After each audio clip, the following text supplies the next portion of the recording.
I am recording now. Hello, welcome to another video of me reading. So exciting, I know. It's the huge. Anyway, I will be reading a new book today, and it's going to be the longest book I've read.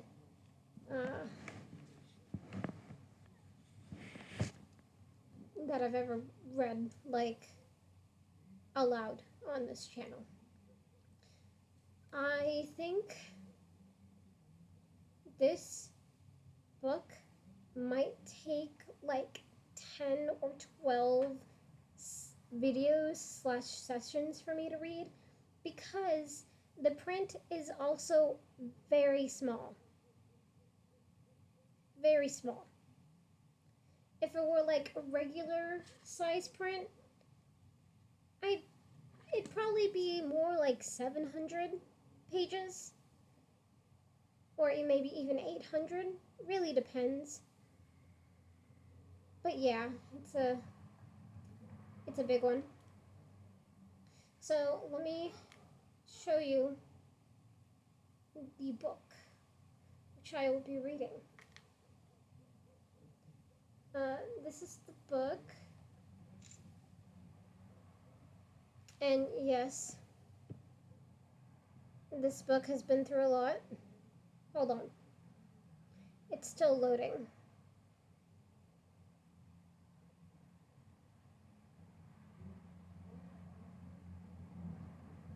There's the book, Memoirs of a Geisha, by Arthur Golden. It's been through a lot. I'll take a picture here, but the the book is pretty rough for wear. Hold on, that's still loading.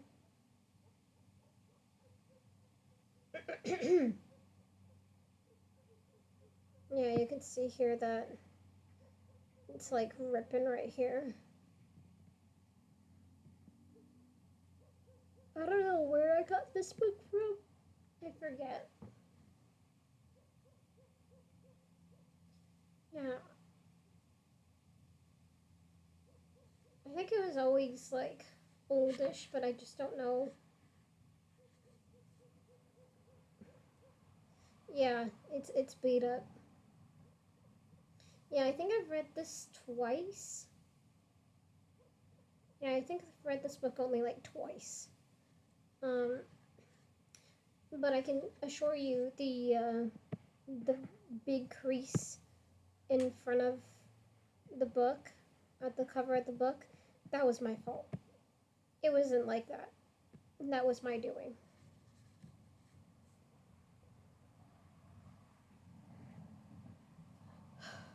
But yeah, it's a really, really, really good book.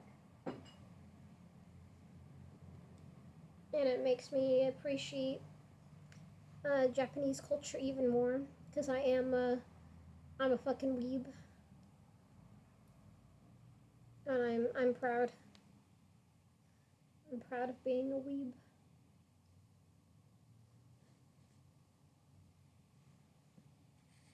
A weeb with class. Oh yeah, definitely.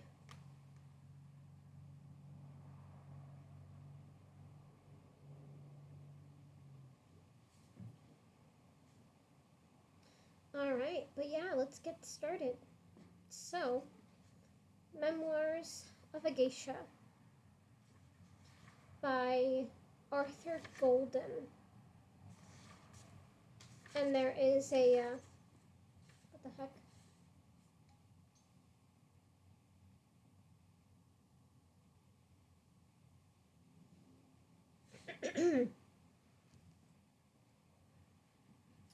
And there is like a translator's note, which is fairly short page-wise, but I mean, let me just show you how small this text is. to give you perspective why this reading of this book is gonna take so goddamn long.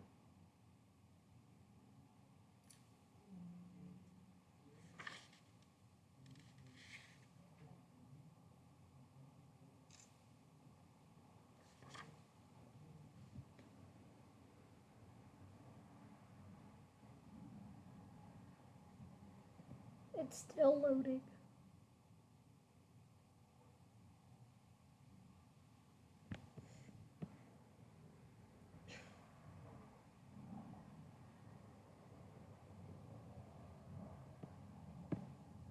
That's how tiny the writing is. Like, oh, I can't even zoom in. Very, very small. Like, it seems like it's probably size 9 or size 10. Could be even size 8. Who knows, but it's pretty tiny. And then that just makes the book feel so much longer.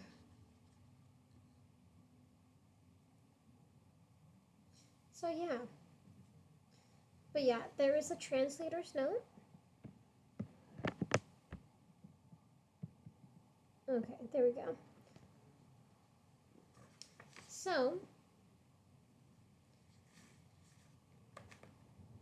man, I feel like I'm gonna rip this book. Hopefully that doesn't happen. If it does, then I'll just grab the tape. Alright, but we first start off the book with the translator's note.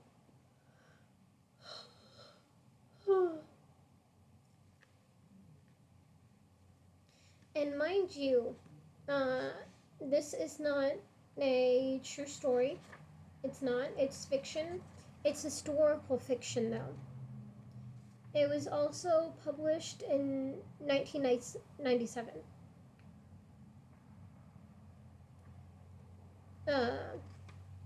So that'll give you... So this book is pretty old.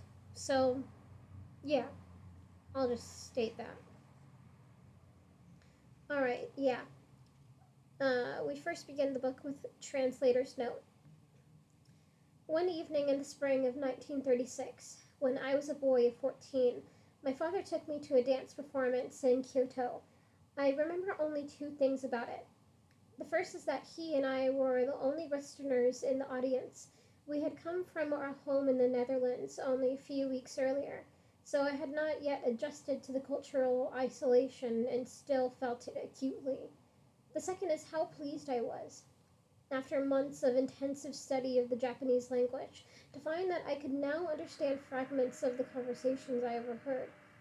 As for the young Japanese woman dancing on the stage before me, I remember nothing of them except a vague impression of brightly colored kimono. I certainly had no way of knowing that in a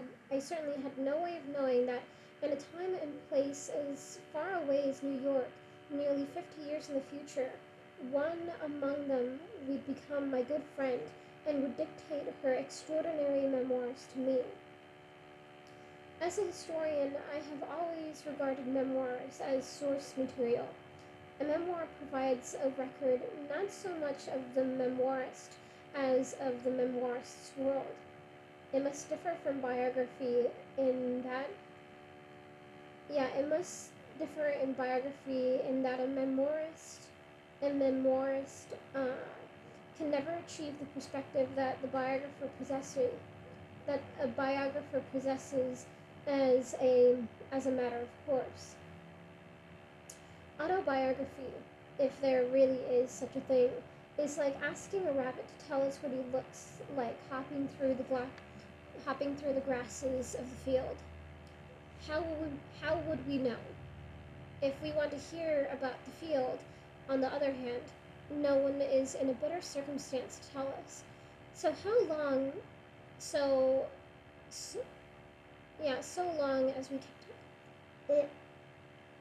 so long as we keep in mind that we are missing all those things the rabbit was in no position to observe.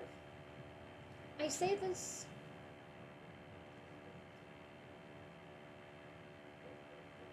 I say this with the certainty of an academician.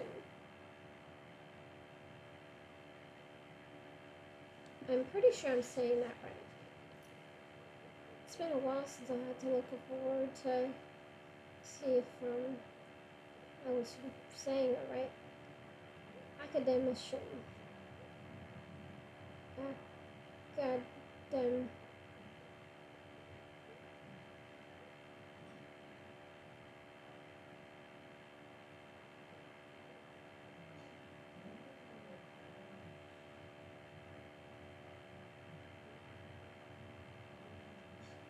Yeah, academician.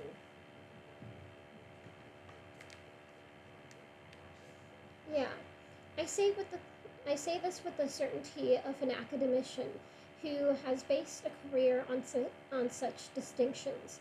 And yet I must confess that the memoirs of my dear friend Nita, Nita uh,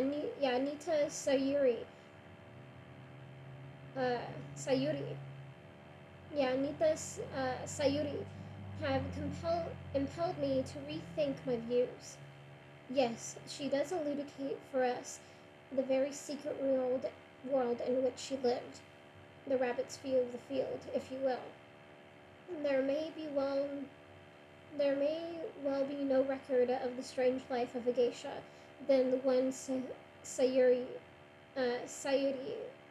offers, but she leaves behind as well a record of herself that is far more complete, more accurate, more more compelling than the lengthy chapter examining her life in the book Glittering Jewels of Japan, or in the various magazine articles about her that have appeared over the years. It seems that at last, in the case, yeah, it seems that at least in the case of this one unusual subject, no one knows the memoirist as no one knows the memoirist as well as the memoirist herself. That Sayuri, yeah, that Sayuri should have risen to prominence. Sorry, hold on.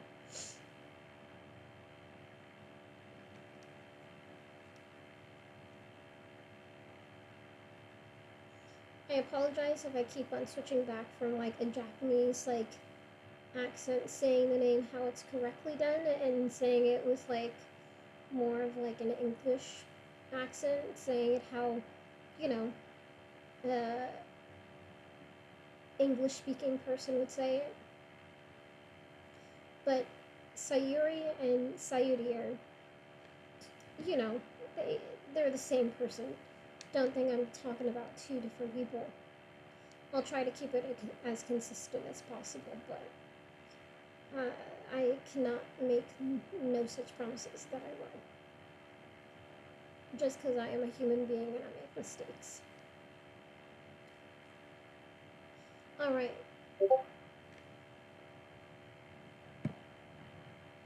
No. No, please, no. And it's Yuri, not Yori. Not Sayori. Sayuri. So, totally different. If people have played this game, I'm so sorry.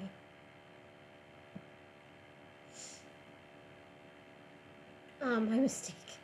Yeah, your mistake.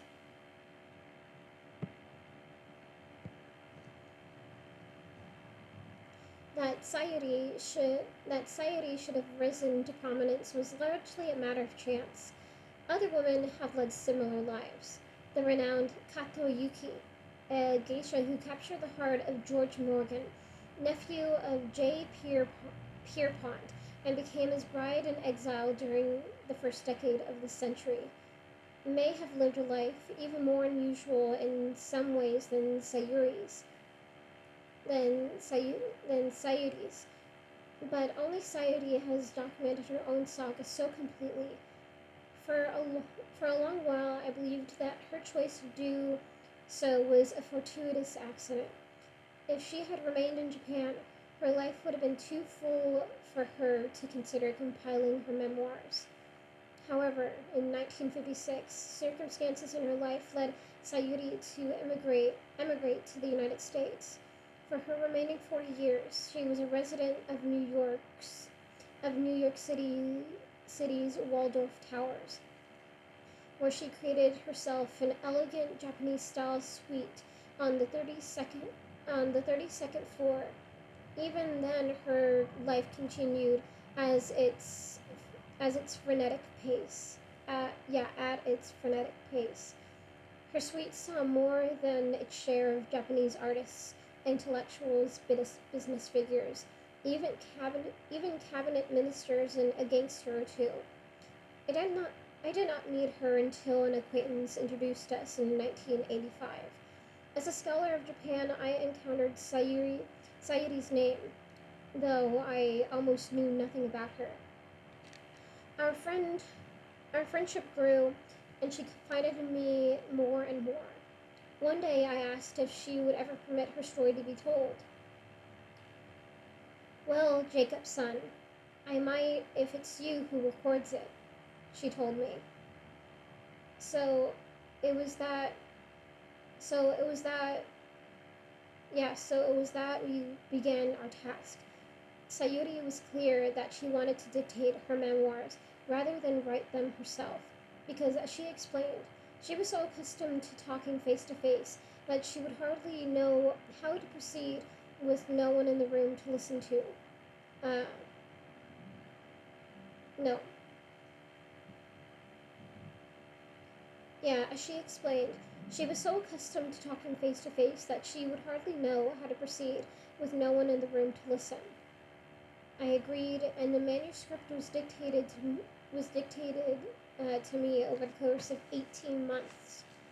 I was never more aware of Sayuri's Kyoto dialect, which, in which geisha themselves are called geiko, and kimono are sometimes known as obebe. That when I began to wonder how I would render its nuances in translation. But from the very start, I felt myself lost in her world. On on all but a few occasions, we met in the evening. Because of long habit, this was the time when Sayuri's mind was most alive. Usually, she preferred to work in her suite at the Waldorf Towers, but from time to time, we met in a private room at a Japanese restaurant on Park Avenue, where she was well known. Our sessions generally lasted 2 or 3 hours, although we type-recorded each session. Her secretary was present to transcribe her dictation as well.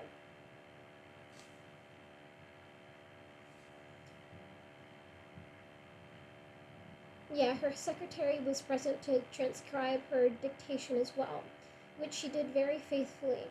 But Sayuri never spoke to the tape recorder or to the secretary. She spoke always to me. When she had doubts about where to proceed, I was the one who steered her.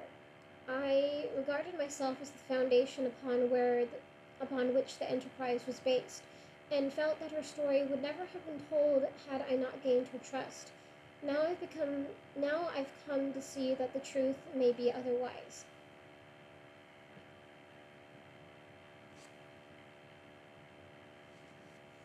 Hold on.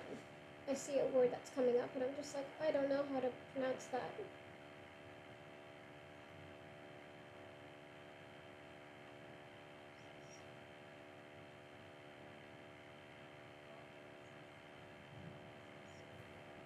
Okay. Now I've come to see that the truth may be otherwise. Sayuri chose me as her amanuensis, to be sure, but she may have been waiting all along for the right candidate to present himself. Which brings us to the central question. Why did Sayuri want want her story told. Geisha may not take a Geisha may not. Yeah. Sorry, man. Now, I'm only on page 3 right now. This book is gonna be fucking long.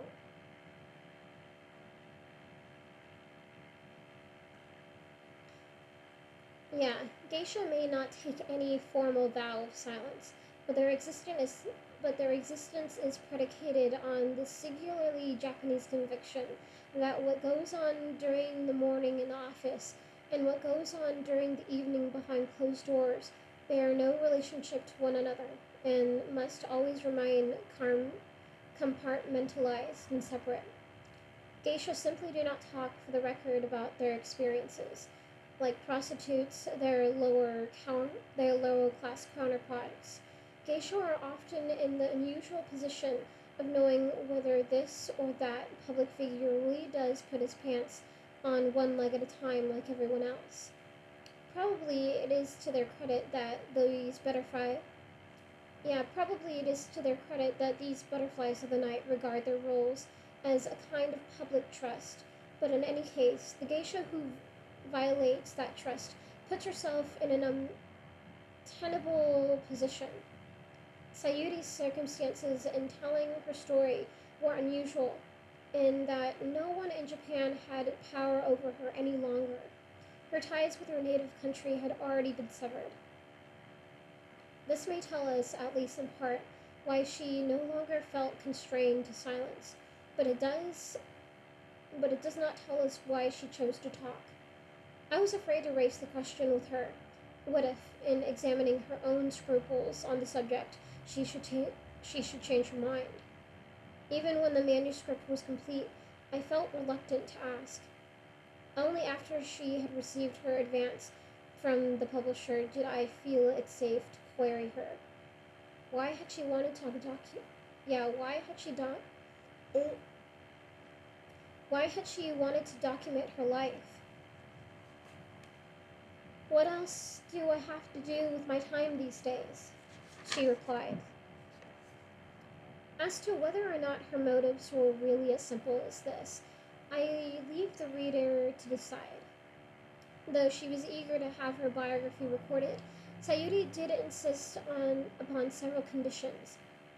She wanted the manuscript published only after her death, and the deaths of several men who had figured prominently in her life. As it turned out, they all had predeceased her.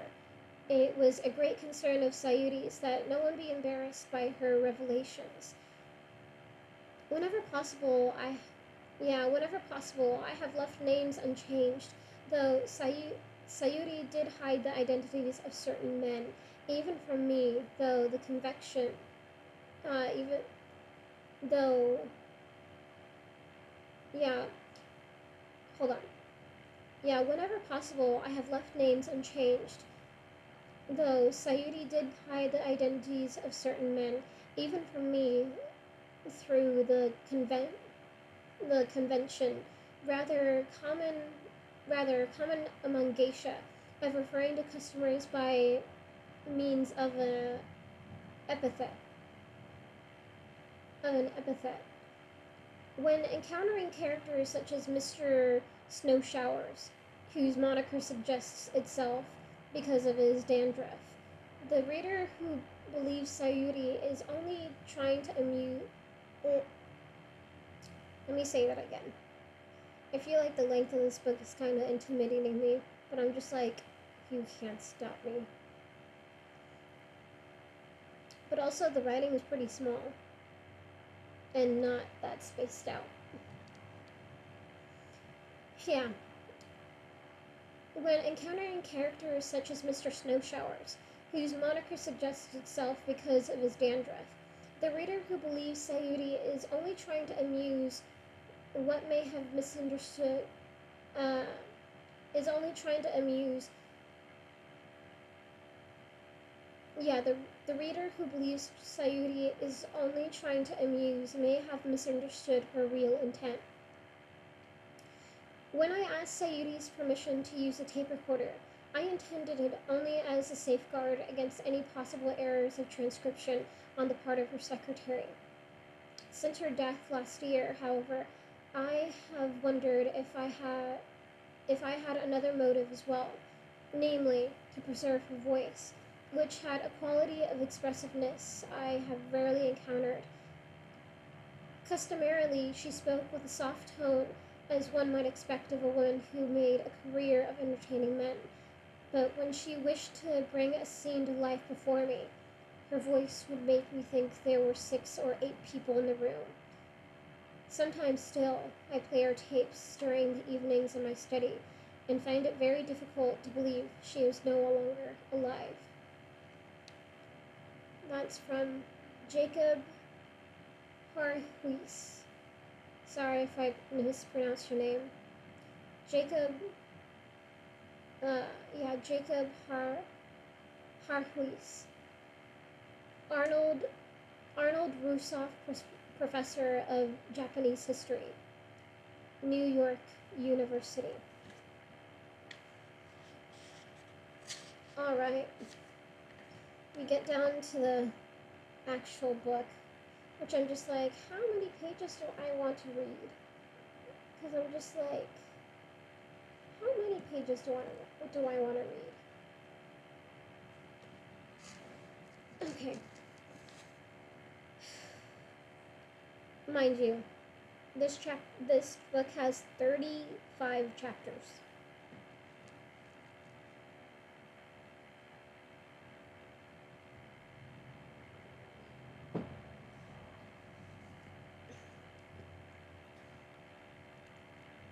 But no, this is not going to be based on this is not based on a true story. Not at all. So, I want to fucking read that now that those transcripts, I'm going to look them up later.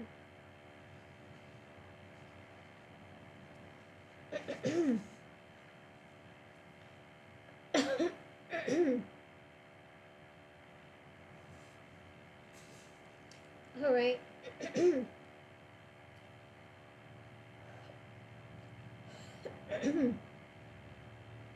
Sorry. Alrighty. So, we're on to chapter 1. Chapter 1. Jesus. Hold on, sorry. My throat is now starting to like, there's like a tickle in the back of my throat. No, it's not the Rona. It's just when you talk too much, and the fucking phlegm is like in the back of my throat.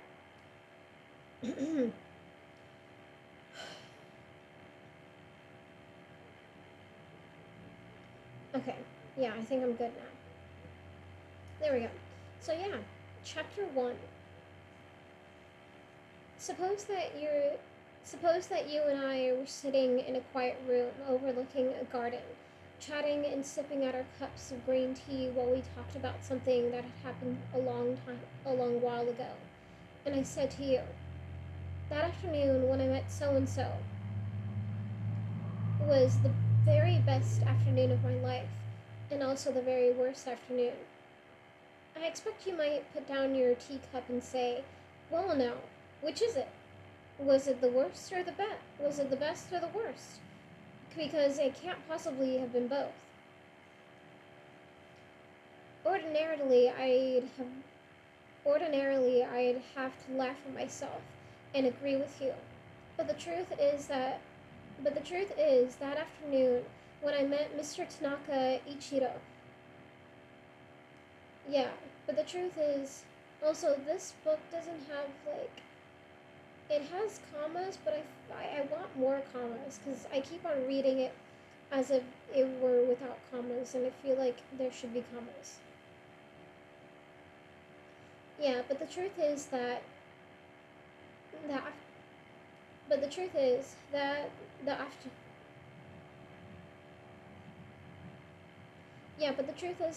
afternoon when I met Mr. Tanaka Ichiro really was the best and the worst of my life. He seemed so fascinating to me, Even the fish smell on his hands was a kind of perfume.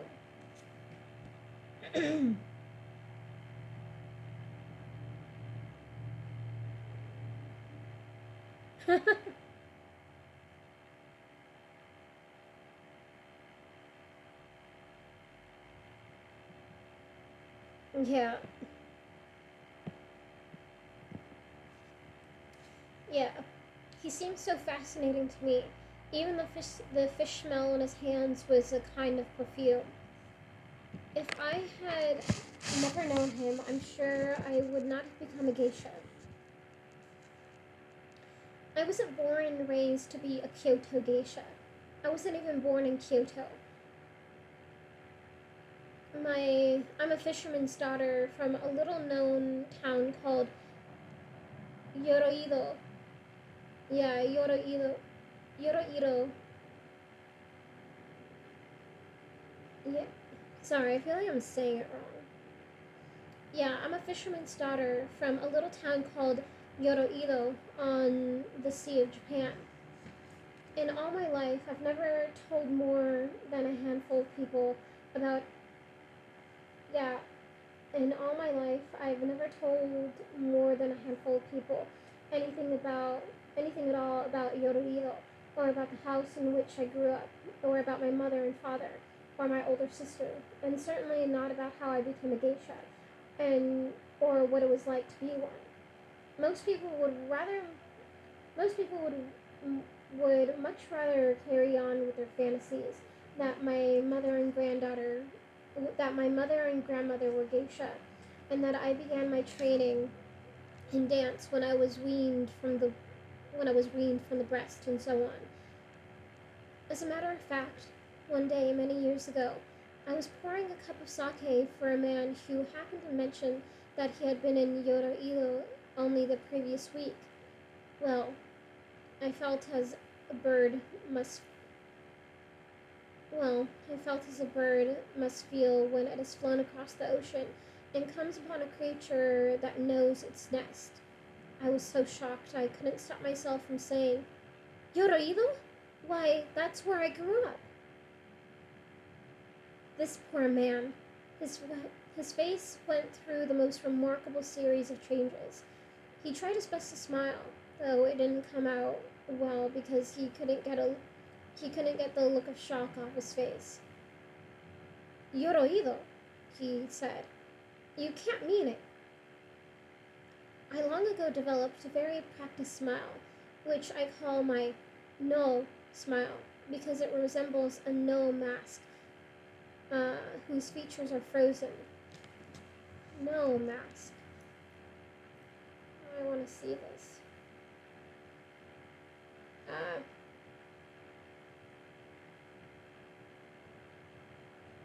No mask. Oh, cool. Yeah, they're like share.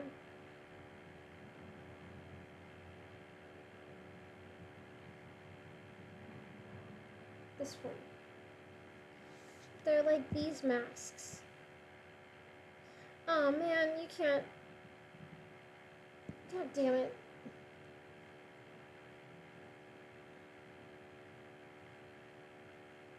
Thank you. That was the one I was gonna. Thank you, thank you, thank you.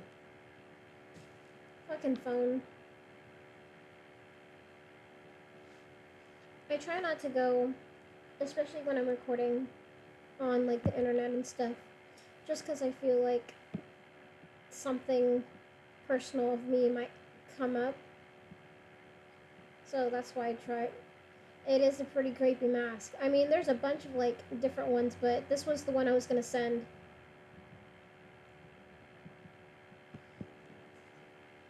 But yeah.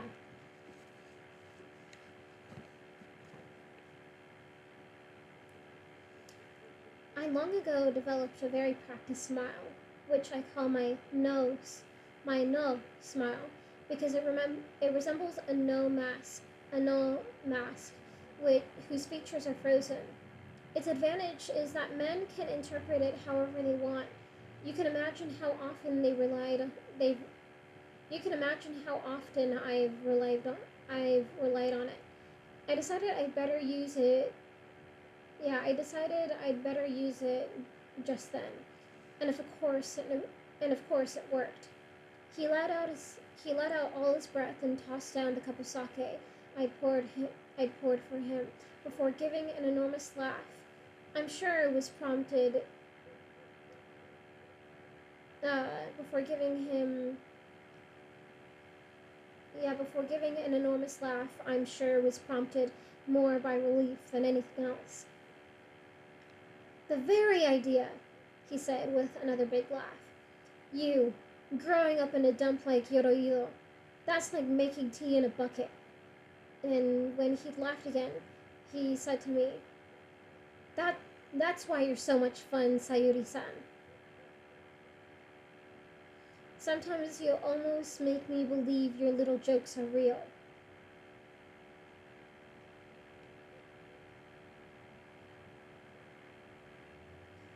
I don't much like thinking of myself as a cup of tea made in a bucket, but I suppose in a way that must be true. It must be true.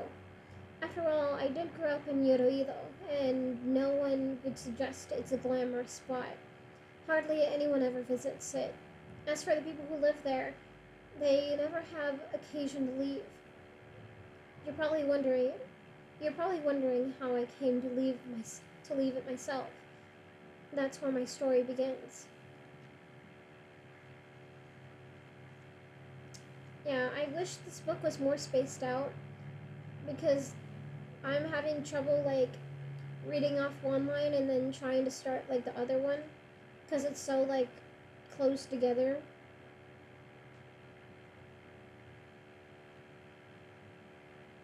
Yeah, it's not double spaced. It's definitely single spaced. I'm pretty sure the writer didn't want to pay for more pages and for it to be spread out. So he made the font pretty small and the made it only like single space. I wonder if books like if you were to go to like a bookstore and like get this book like brand new, would it have the same amount of pages and look just like this? Man.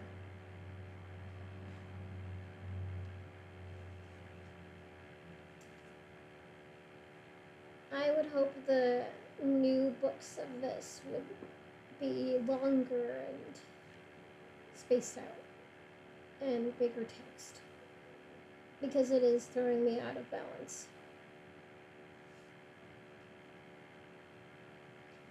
But yeah,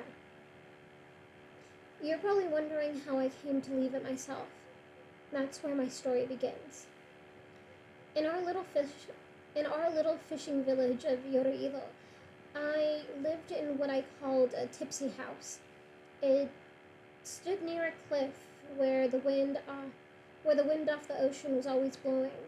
As a child, it seemed to me as if the ocean had caught a terrible cold, because it was always wheezing, and there would be spells.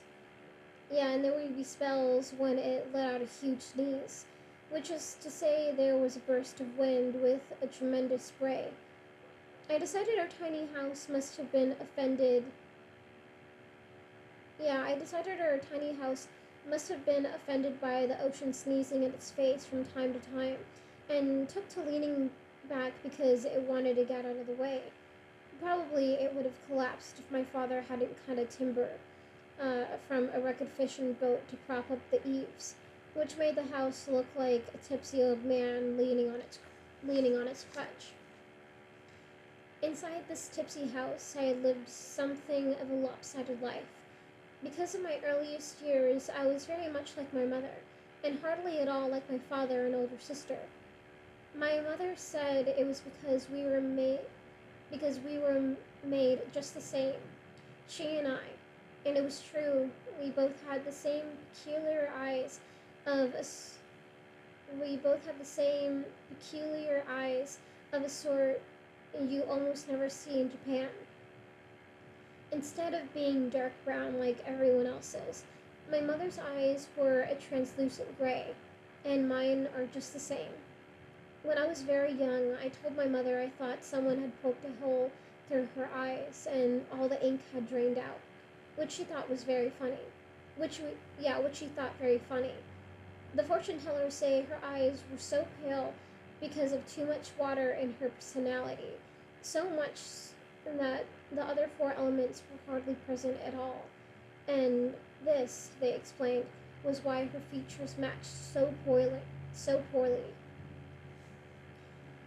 People in the village often said she ought to have been extremely attractive because her parents had been. Well, a peach a peach has a lovely taste, and so does a mushroom. But you can't put the two together. This was the terrible trick nature had played on her. She had her mother's pouty mouth and her father's angular jaw, which gave the impression of a delicate picture in with which two men. Uh,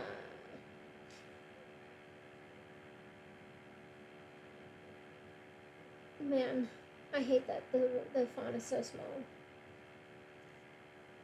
Yeah, she had her mother's pouty mouth, but her father's angular jaw, which gave the impression of a delicate picture with with much too heavy a frame.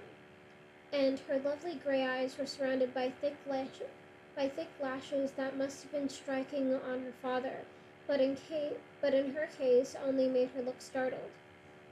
My mother always said she had married my father because she had too much water in her personality, and he had too much wood in his. People who knew my father understood right away what she was talking about. Water flows from place to place quickly and always finds a crack to spill through. Wood, on the other hand, holds fast to the earth. In my father's case, this was a good thing, for he was a fisherman and a man with wood in his personality is at ease on the sea. In fact, my father was more at ease on the sea than anywhere else, and never left it far behind him. He smelled like the sea even after he had bathed. When he wasn't fishing, he sat on the floor in our dark front room, mending a fishing net. And if a fishing net had been sleep, and if a sleep, and if a fishing net had been a sleeping creature, he wouldn't have awakened it. At the speed he worked, he did everything this slowly. Even when he summoned a look of concentration, you could run outside and drain the bath in the time it took for him to rearrange his features. His face was heavily creased, and into each crease he had tucked away some worry or other, so that it wasn't really his own face any longer, but more like a tree that had nests of birds in all the branches. He had to struggle constantly to manage it, and always looked worn out from the effort. When I was 6 or 7, I learned something about my father I'd never known. One day I asked him, "Daddy, why are you so old?" He hoisted up his eyebrows at this, so that they formed little, little sagging umbrellas over his eyes. Then he let out a long breath and shook his head and said, "I don't know." When I turned to my mother, she gave me a look meaning she would answer the question for me another time. The following day, without saying a word, she walked me down the hill toward the village and turned at a path into the graveyard in the woods. She led me to 3 graves in the corner, with 3 white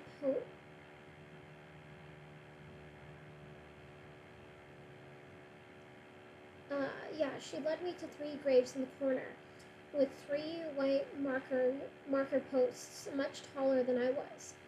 They had stern-looking black characters written top to bottom on them.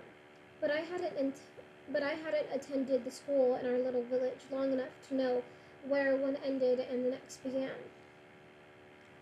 My mother pointed to them and said, "Natsu." wife of Sakamoto Minoru. Sakamoto Minoru was the name of my father. Died aged 24 in the 19th century of Meiji. Then she pointed to the next one. Jinchiro, son of Sakamoto Minoru, died age 6 in the 19th year. In the 19th year of Meiji.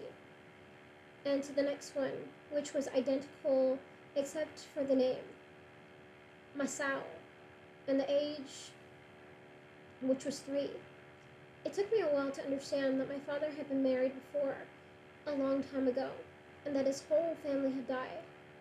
I went back to those graves not long afterward and found, as I stood there, that sadness was a very heavy thing. My body weighed twice what it had only a moment earlier, as if those graves were pulling me down toward them. With all this water and all this wood, the two of them ought to have made a good balance and produced children with a proper arrangement of elements. I'm sure it was a surprise to them that they ended up with one of each, for it wasn't just that I resembled my mother and had even inherited her unusual eyes. My sister, Satsu, was as much like my father as anyone could be. Satsu was 6 years older than me, and of course, being older, she could do things I couldn't do. But Satsu had a remarkable quality of doing everything in a way that seemed like a complete accident. For example, if you asked her to pour a bowl of soup from a pot on the stove, she would get the job done. She would get the job done, but in a way that looked like she spilled it into the bowl just by luck. One time, she even cut herself with a fish, and I don't mean with a knife she was using to clean a fish. She was carrying a fish wrapped in paper up to the hill from the village, when it slid out and fell against her leg in such a way as to cut her with one of its fins.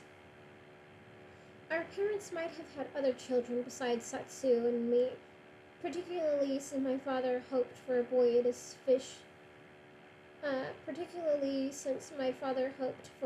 fish with him. But when I was 7, my mother grew terribly ill with what was probably bone cancer, though at the time I had no idea what was wrong.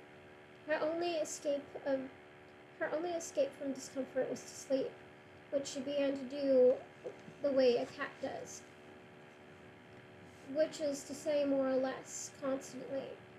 As the months passed, she slept most of the time, and soon began to groan whenever she was awake.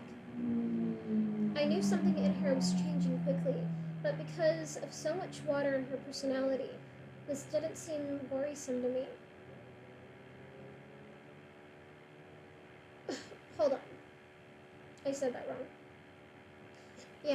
I knew something in her was changing quickly because of so much water in her personality. This didn't seem worrisome to me. Sometimes she grew thin in a matter of months, but grew strong again just as quickly.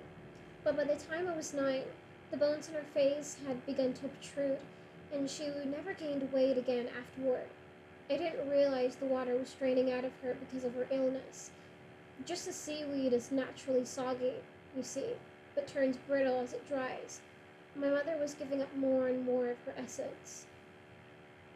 Then one afternoon, I was sitting on the pitted floor of our dark front room, singing to a cricket I had found that morning, when a voice called out at the door.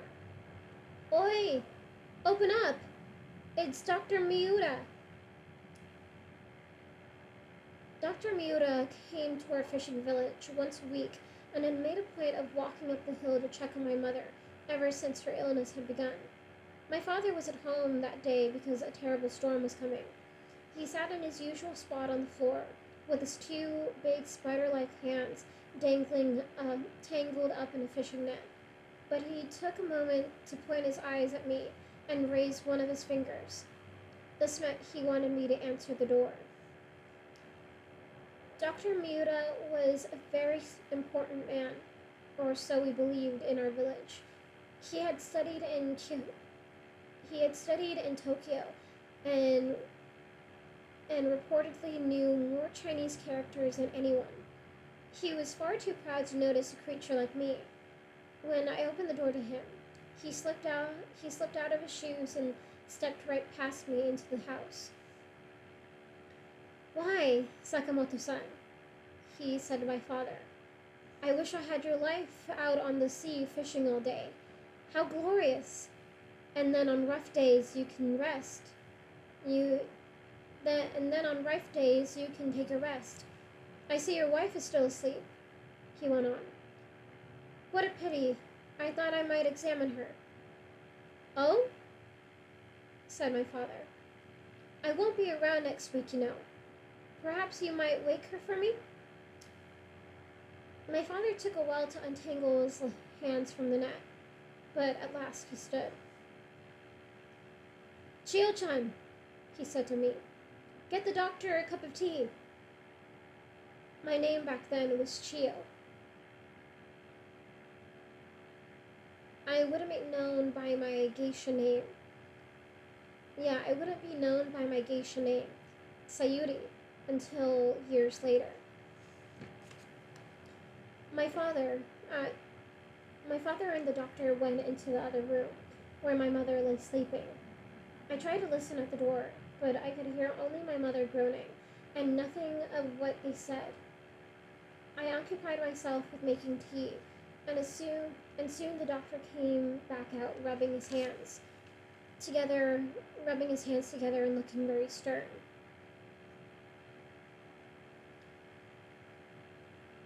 My father came to join him, and they sat together at the table in the center of the room. "The time has come to say something to you, Sakamoto-san,"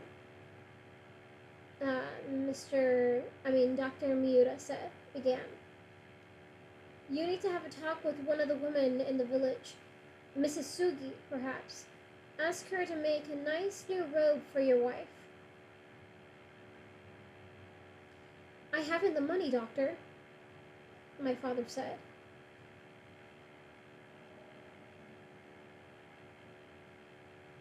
"We've all grown poorer lately. I understand what you're saying, but you owe it to your wife. She shouldn't die in that tattered robe she's wearing." "So she's going to die soon?" "A few more weeks, perhaps. She's in terrible pain. Death will release her." After this, I couldn't hear their voices any longer, for in my ears I heard a sound like a bird's wings flapping in panic. Perhaps it was my heart. I don't know. If you've ever seen a bird trapped inside a great hall of a temple, looking for some way out, well, that was how my mind was reacting. It had never occurred to me that my mother wouldn't simply go on being sick. I won't say I'd never wondered that might happen if she would die. I won't say I never wondered what might happen if she should die. I did wonder about it, in the same way I'd wondered what might happen if our house were swallowed up in an earthquake. There could hardly be life after such an event. "I thought I would die first," my father was saying. "You're an old man, Sakamoto-san, but your health is good. You might have 4 or 5 years. I'll leave you some more of those pills for your wife. You can give them to her 2 at a time if you need to." They talked about the pills a bit longer, and then Dr. Miura left. My father went on sitting for a while in silence, with his back to me. He wore no shirt, but only his loose-fitting skin. The more I looked at him, the more he began to seem like just a curious collection of shapes and textures. His spine was a path of knobs. His head, with its discolored splotches, might have been a bruised fruit. His arms were sticks wrapped in gold leather, in old leather, dangling from two bumps. If my mother died, how could I go on living in the house with him? I didn't want to be away from him, but whether or not, I didn't want to be away from him, but whether he was there or not, the house would just be, the house would be just as empty when my mother had left it. At last, my father said my name in a whisper. I went and knelt beside him. Something very important, he said. His face was so much heavier than usual, with his eyes rolling almost around as though he'd lost control of them. I thought he was struggling to tell me my mother would die soon, but all he said was, go down to the village. Bring back some incense for the altar. Our tiny Buddhist altar rested on an old crate beside the entrance to the kitchen. It was the only thing of value in their tipsy house. In front of a rough carving,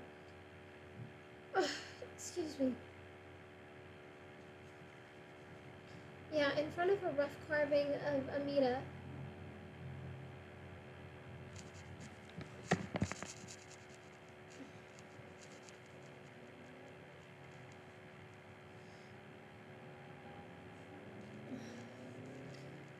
In front of a rough carving of Amida, the Buddha of the Western Paradise stood tiny. In front of a rough carving of Amida, the Buddha of the Western Paradise, stood tiny black mortuary tablets bearing the Buddhist names of our dead ancestors. But, Father, wasn't there anything else? I hoped he would reply, but he only made a gesture with his hand that meant for me to leave. The path from our house followed the edge of the sea cliffs before turning inland toward the village. Walking it on a day like this was difficult. I remember feeling grateful that the fierce wind drew my mind from the things troubling me. The sea was violent, with waves like stones. The sea was violent, with waves like stones tipped into blades, sharp enough to cut. It seemed to me the world itself was feeling just as I felt.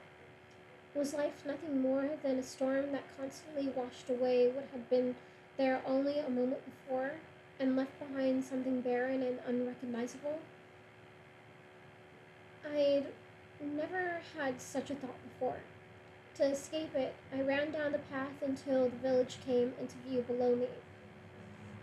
Yorailo was a tiny town, just at the opening of an inlet. Usually the water was spotted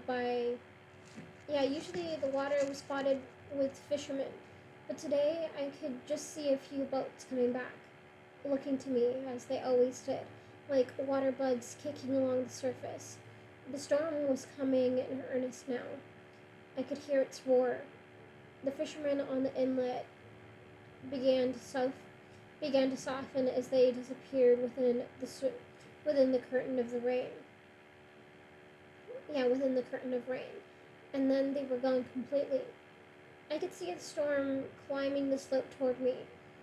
The first drops hit me like quail eggs, and in a matter of seconds, I was as wet as if I'd fallen into the sea. Yorailo had only one road, leading right into the door of the leading right to the front door of the Japan Coastal Seafood Company. It was lined with a number of houses whose front rooms were used for shops. I ran across the street toward the Okada house, where dry goods were sold. But then something happened to me. One of those One of those trivial things with huge consequences, like losing your step and falling in front of a train. The packed dirt road was slippery in the rain, and my feet went out from under me. I fell forward onto one side of my face. I suppose I must have knocked myself into a daze, because I remember only a kind of numbness and, and a feeling of something in my mouth. I wanted to spit it out. I wanted to spit. I wanted to spit out. I heard voices and felt myself turned onto my back. I was lifted and carried. I could tell they were taking me into the Japan Coastal Seafood Company because I smelled the odor of fish wrapping itself around me. I heard a slapping sound as he slid a catch of fish from one of the wooden tables onto the floor and laid me on its slimy surface. I knew I was wet from the rain, and bloody too, and that I was barefoot and dirty, and wearing peasant clothes. What I didn't know was that this was the moment that would change everything. For it was in this condition I found myself looking up into the face of Mr. Tanaka Ichiro. I'd seen Mr. Tanaka in our village many times before. He lived in a much larger town nearby, but came every day, for his family owned the Japan Coastal Seafood Company. He didn't wear peasant clothes like the fishermen, but rather a man's kimono, a kimono with kimono trousers that made him look to me like the illustrations you may have seen of samurai. His skin was smooth and tight as a drum. His cheekbones were shiny hillocks, like the crisp skin of a grilled fish. I had always found him fascinating. When I was in the street throwing a beanbag with the other children, and Mr. Tanaka happened to stroll out of the seafood company, I always stopped what I was doing to watch him. I lay there on that slimy table while Mr. Tanaka examined my lip, putting it down with his fingers and tipping my head this way and that. All at once he caught sight of my gray eyes, which were fixed on his face with such fascination. I couldn't pretend I hadn't been staring at him. He didn't give me a sneer as if to say that I was an impudent girl. And he didn't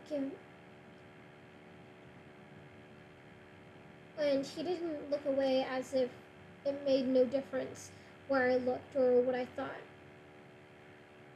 We stared at each other for a long moment. So long it gave me a chill, even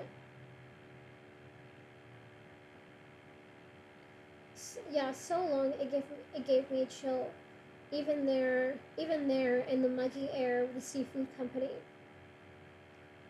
I know you, he said at last. You're old Sakamoto's little girl. Even as a child, I could tell that Mr. Tanaka saw the world around him as it really was. He never wore the dazed look of my father. To me, he seemed to see the sap bleeding from the trunks of the pines and the circles of brightness in the sky where the sun was smothered by clouds. He lived in the world that was visible, even if it didn't always please him to be there.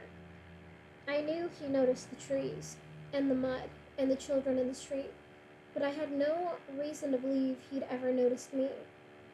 Perhaps this is why, when he spoke to me, tears came stinging to my eyes.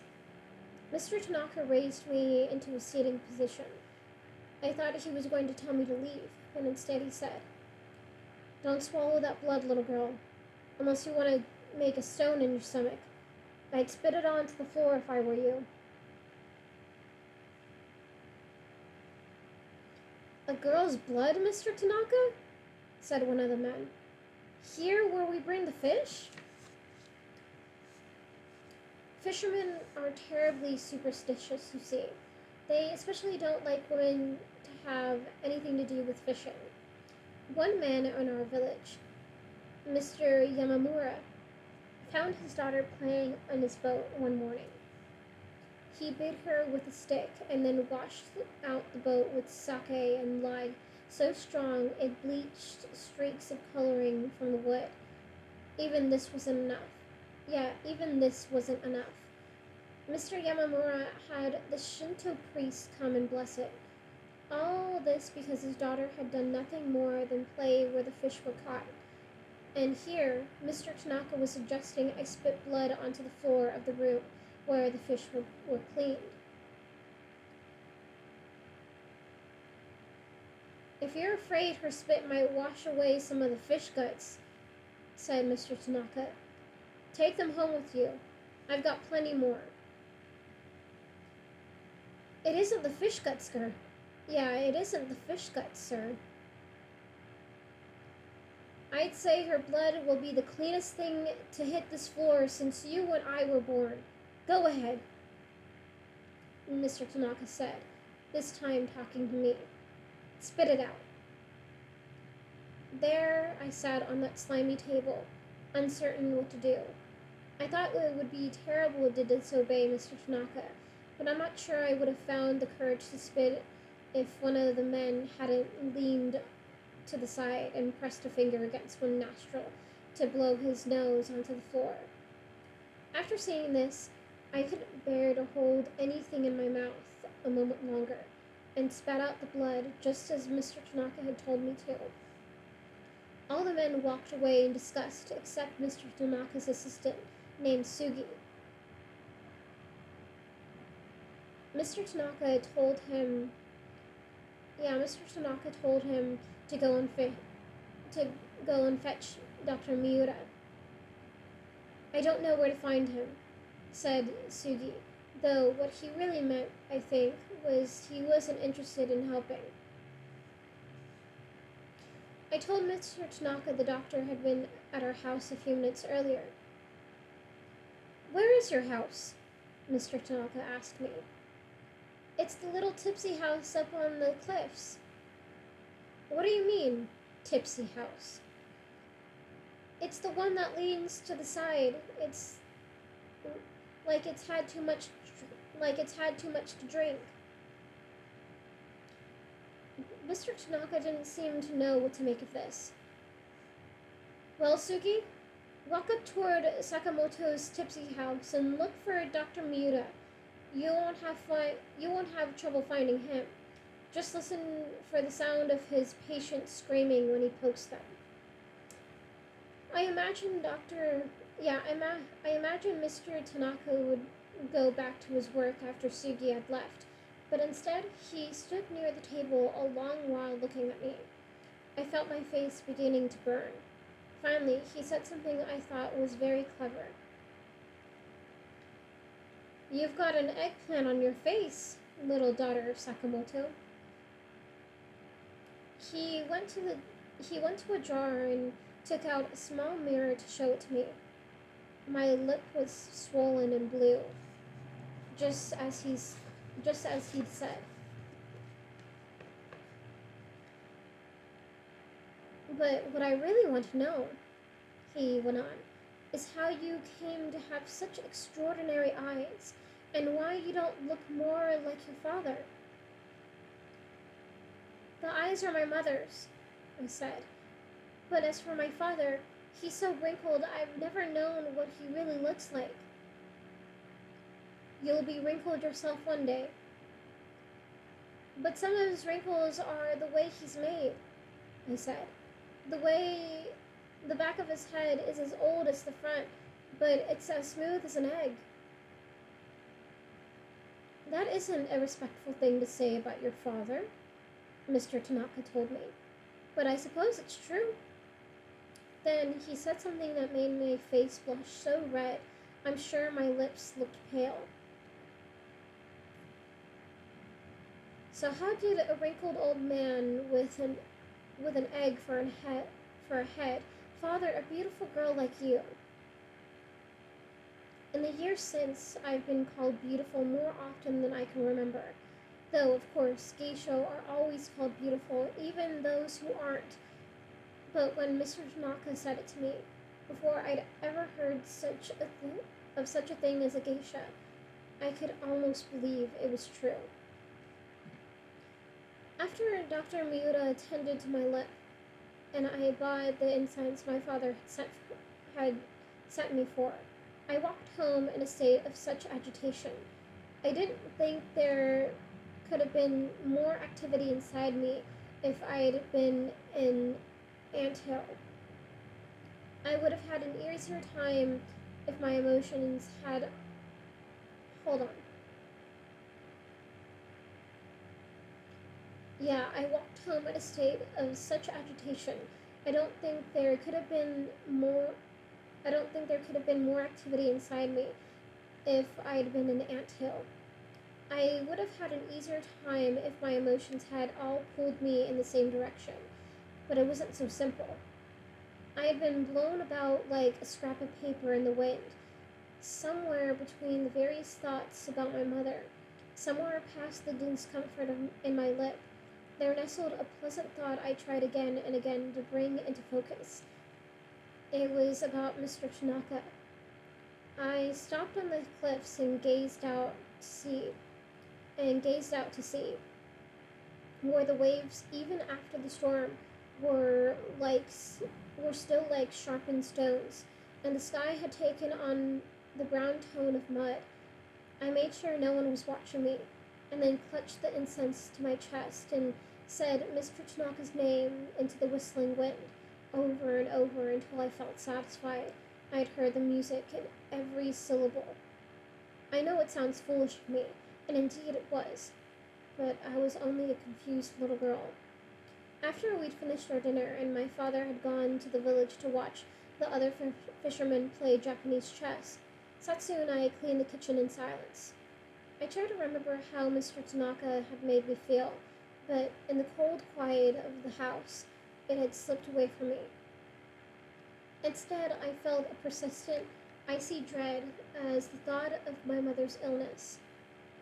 At the thought of my mother's illness, I found myself wondering how long it would be until she was buried out in the village graveyard. Shogi. Ah, cool. Nice. Hell yeah. Instead, I felt a persistent, icy dread at the thought of my mother's illness. I found myself wondering how long it would be. Not really chess, but it kinda is. It's faux chess.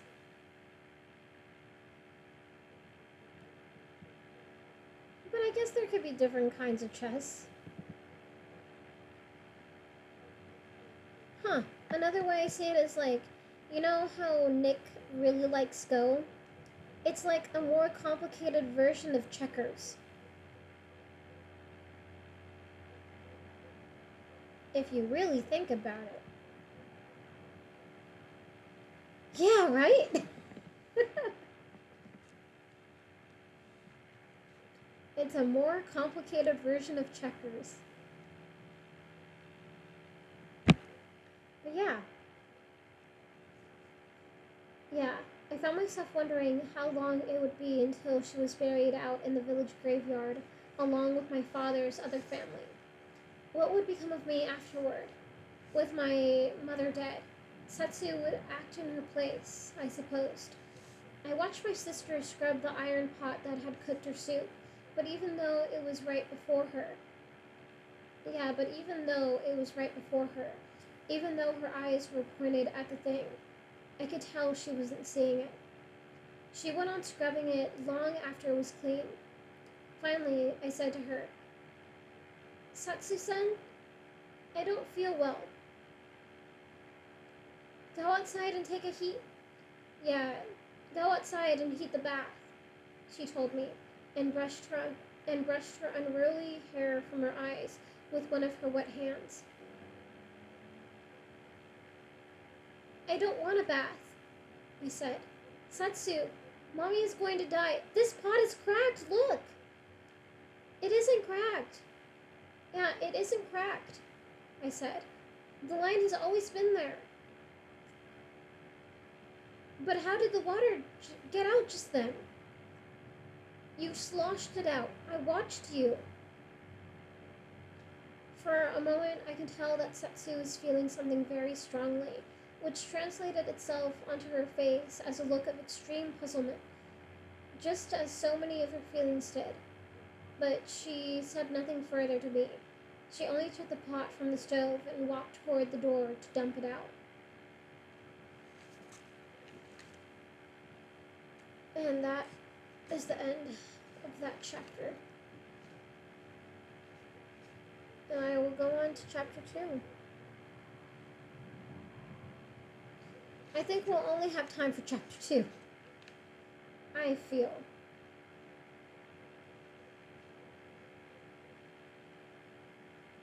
Oh yeah, because chapter 3 is hella long. Hella long.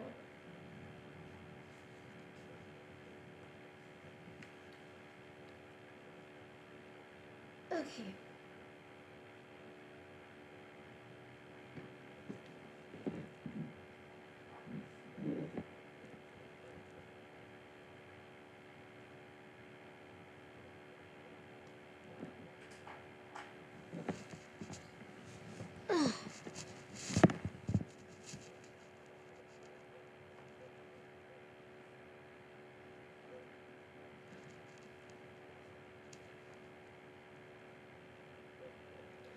So now we go on to chapter 2.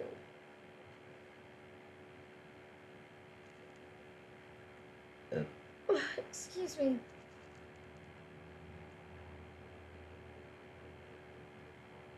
Alright.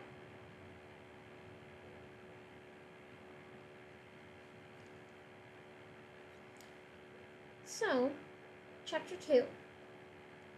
The following morning, to take my mind off my troubles, I went swimming in the pond just inland from our house amid a grove of pine trees.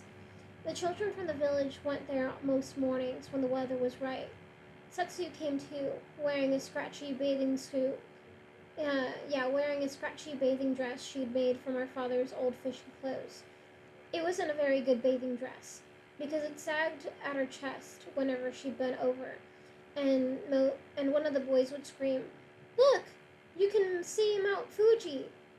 But she wore it just the same. Around noontime, I decided to return home for something to eat. Satsu had left much earlier with the Sugi boy, who was the son of Mr. Tanaka's assistant. She acted like a dog around him. When he went somewhere, he looked back over his shoulder to signal that she should follow, and she always did. I didn't expect to see her again until dinner time, but as she neared the house, I caught sight of her on the path. Yeah, because she right now I think is like 6, 7? What did the...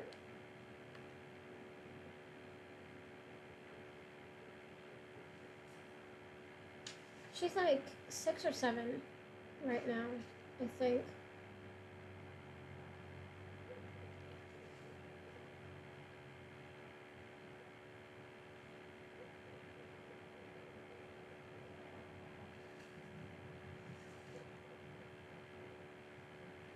Yeah, she's like 7 right now. So, and her sister's 6 years older. So she's 13. Yeah, she's 13.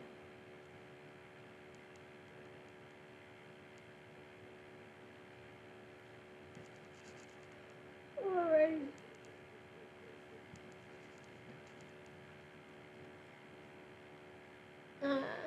Yeah, I didn't expect to see her again until dinner time, but as I neared the house, I caught sight of her on the path ahead of me, leaning against a tree. If you'd seen what was happening, you might have understood it right away, but I was only a little girl. Setsu had her scratchy bathing dress up around her shoulders, and the Sugi boy was playing around with her Mount Fujis, as the boys called them. Ever since her mother became ill, my sister had grown a bit pudgy. Her breasts were every bit as unruly as her hair. What amazed me most was that their unruliness appeared to be the very thing the Sugi boy found fascinating about them. He jiggled them with his hand and pushed them to one side to watch them swing back and settle against her chest. I knew I shouldn't be spying, but I couldn't think of what else to do with myself while the path ahead of me was blocked. And then suddenly I heard a man's voice say behind. Uh, and then suddenly I heard a man's voice behind me say, "Chiyu-chan, why are you squatting there behind that tree?" Considering that I was a little girl of 9. Oh, so she's 9 right now. Okay, so her sister is 15 right now. Yeah, considering that I was a little girl of 9, coming from a pond where I'd been swimming, and considering that as yet I had no shapes or textures on my body to conceal from anyone, well, it's easy to guess what I was wearing. When I turned, still squatting on the path, and covering my nakedness with my arms as best I could, there stood Mr. Tanaka. I could hardly have been more embarrassed.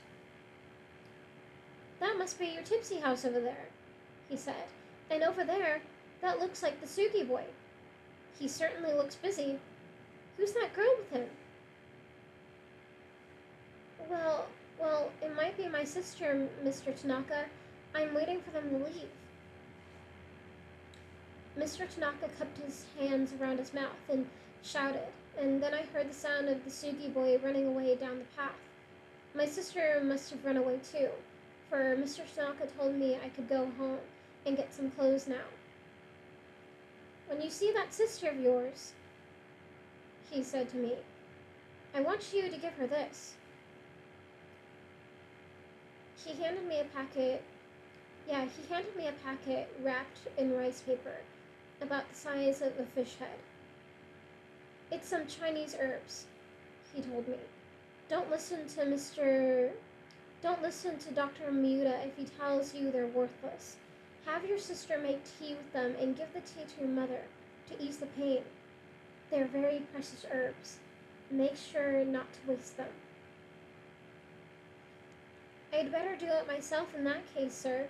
My sister isn't very good at making tea." "Dr. Miuta told me your mother is sick," he said.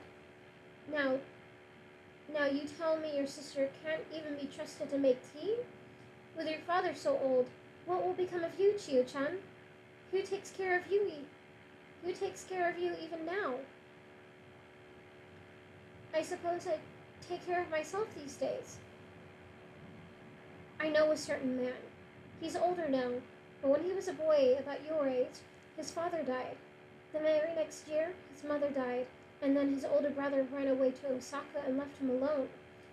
Sounds a bit like you, don't you think?" Mr. Tanaka gave me a look as if to say I shouldn't dare disagree. "Well, that man's name is Tanaka Ichiro," he said. He went on. "Yes, me. Although back then my name was Morihashi Ichiro. I was taken in by the Tanaka family at the age of 12. After I got a bit older, I was married to the daughter and adopted. Now I help run the family seafood company, so things turned out all right for me in the end. You see, perhaps something like that might happen to you too." I looked for a moment at Mr. Tanaka's gray hair, and at the creases of his brow like ruts in the bark of a tree. He seemed to me the wisest and most knowledgeable man on earth. I believed he knew things I would never know, and he had an elegance I would never have, and that his blue kimono was finer than anything I would ever have occasion to wear. I sat before him naked, on my haunches in the dirt, with my hair tangled and my face dirty, with the smell of pond water on my skin. I don't think anything I don't think anyone would ever want to adopt me. Yeah, I don't think anyone would ever want to adopt me, I said. No? You're a clever girl, aren't you? Naming your house a tipsy house, saying your father's head looks like an egg. But it does look like an egg. It wouldn't have been a clever thing to say otherwise. Now run along, Chio-chan, he said. You want lunch, don't you? Perhaps if your sister is having soup, you can lie on the floor and drink what she spills. From that moment on, I began to have fantasies that Mr. Tanaka would adopt me. Sometimes I forget how tormented I felt during this period. I suppose I would have grasped at anything that offered me comfort. Often when I felt troubled, I found my mind returning to the same image of my mother, long before she ever began groaning in the mornings from the pains inside her. I was 4 years old. At the Obon festival at the Obon festival in our village. The time of year when we welcome back the spirits of the dead. After a few evenings of ceremonies in the graveyard, the fires outside the entrances of the house. Yeah, the fires outside. Hold on. After a few evenings of ceremonies in the graveyard, and fires outside the entrances of the house to guide the spirits home, we gathered on the festival's final night at our Shintang shrine, which stood on rocks overlooking the inlet. Just inside the gate of the shrine was a clearing, decorated that evening with colored paper lanterns strung on ropes between the trees. My mother and I danced together for a while with the rest of the villagers, with the music of drums and flute. To the music of drums and flute. But at last I began to feel tired, and she cradled me in her lap at the edge of the clearing. Suddenly, the wind came up from the cliffs, and one of the lanterns caught fire.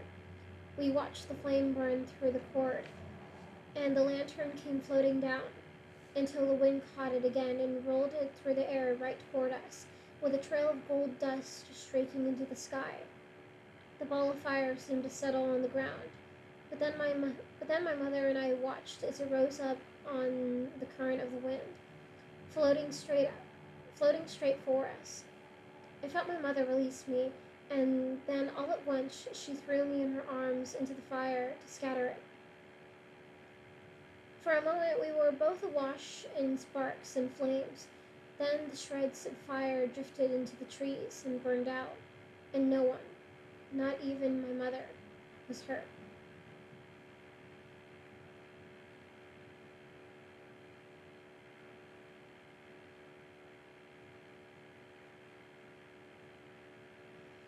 A week or so later, when my fantasies of a dumb... Hold on, let me adjust myself.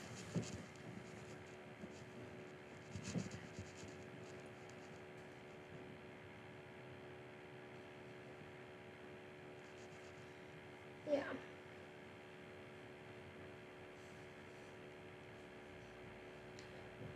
Excuse me.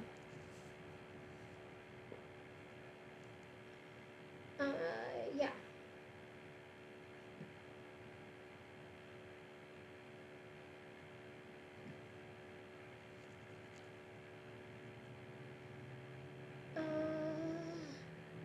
Yeah. A week or so later, when my fantasies of adoption had plenty of time to ripen, I came home one afternoon to find Mr. Tanaka sitting across from my father at the little table in our house. I knew they were talking about something serious, because they didn't seem to notice me when I stepped into our entryway. I froze there to listen to them. So, Sakamoto, what do you think of my proposal? I don't know, sir, said my father. I can't picture the girls living anywhere else. I understand, but they'd be much better off, and so would you. Just see to it they come down to the village tomorrow afternoon. At this, Mr. Tadaka stood to leave. I pretended I was just arriving, so we would be at the door. I was talking to your father about you, Chiyo-chan, he said to me. I live across the ridge in the town of Senzuru.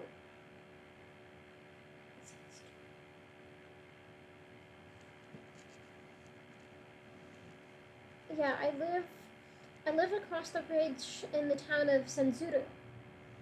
It's bigger than Yororiro. I think you'd like it. Why don't you and Satsu come there tomorrow? You'll see my house and meet my little daughter. Perhaps you'll stay the night. Just one night. You understand. And then I'll bring you back to your home again. How would that be? I said it would be very nice, and I did my best to pretend no one had suggested anything out of the ordinary to me. But in my head, it was as though an explosion had occurred. My thoughts were in fragments I could hardly piece together. Certainly, it was true that part of me hoped desperately to be adopted by Mr. Tanaka after my mother died. But another part of me was very much afraid. I was horribly ashamed for even imagining I might live somewhere besides my tipsy house. After Mr. Tanaka had left, I tried to busy myself in the kitchen, but I felt a bit like Satsu.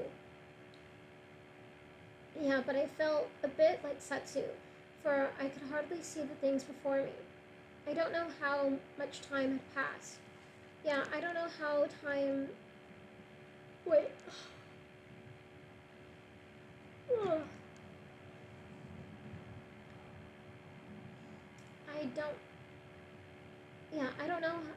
I don't know how much time passed. At length, I heard my father making a sniffling noise, which I took to be crying, and which made my face burn with shame. When I finally forced myself to glance his way, I saw him with his hands already tangled up in one of his fishing nets, but standing at the doorway into the back room, where my mother lay in the full sun with the sheet stuck to her like skin.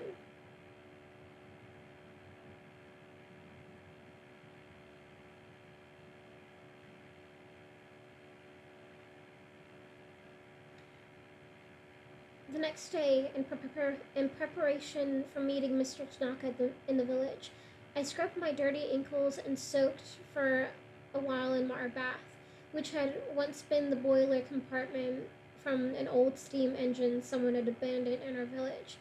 The top had been sawed off and the inside lined with wood. I sat a long while looking out to sea and feeling very independent, for I was about to see something of the world outside our little village for the first time in my life. When Satsu and I reached the Japan Coastal Seafood Company, we watched the fishermen unloading their catches in the pier. My father was among them, grabbing fish with his bony hands and dropping them into baskets. At one point, he looked toward me and Satsu, and then afterward wiped his face on the sleeve of his shirt. Somehow, his features looked heavier to me than usual. The men carried the full basket. The men carried the full baskets to Mr. Tanaka's horse-drawn wagon.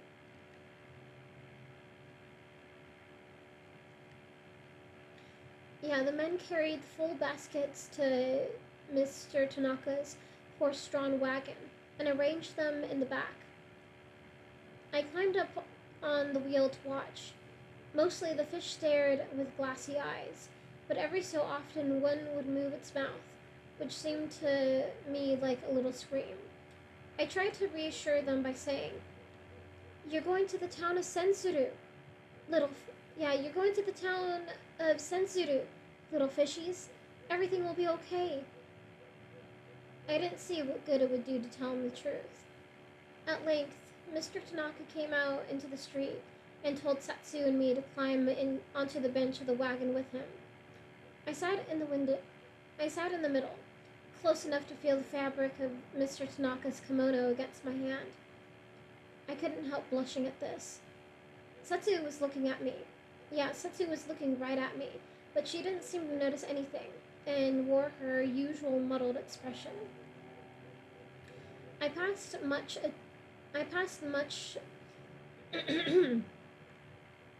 Sorry. I passed much of the trip looking back at the fish as they sloshed around in their baskets. When we climbed up over the ridge, leaving Yoroido, the wheel passed over a rock and the wagon tipped one side quite suddenly. One of the sea bass was thrown out and hit the ground so hardly it was jolted back to life. To see it flopping and gasping was more than I could bear. I turned around back with tears in my eyes, and though I tried to hide them from Mr. Tanaka, he noticed them. He noticed them anyway. After he had retrieved the fish and we were on our way again, he asked me what was the matter. The poor fish, I said. You're like my wife. Yeah, you're like my wife. They're mostly dead when she sees them, but if she has to cook a crab or anything still alive, she grows teary-eyed and sinks to them. Mr. Tanaka taught me a little song, really almost a sort of prayer that I thought his wife had invented. She sang it for the crabs, but we changed the words for the fish. I feel a lot better. Well, it's going to be translated both in Japanese, like the Romaji, where I could still read it, and in English. But I feel more confident singing it in Japanese than I do in English, because, man, I don't know. But yeah. Suzuki yo Suzuki, Jobutsu shite kure. Little bass, oh little bass, speed yourself to Buddhahood. Then he taught me another song, a lullaby I'd never heard before. We sang it to a flounder in the back lying in a low basket by itself, with its two buttoned eyes on the side of its head shifting around. Nemure yo ikarai.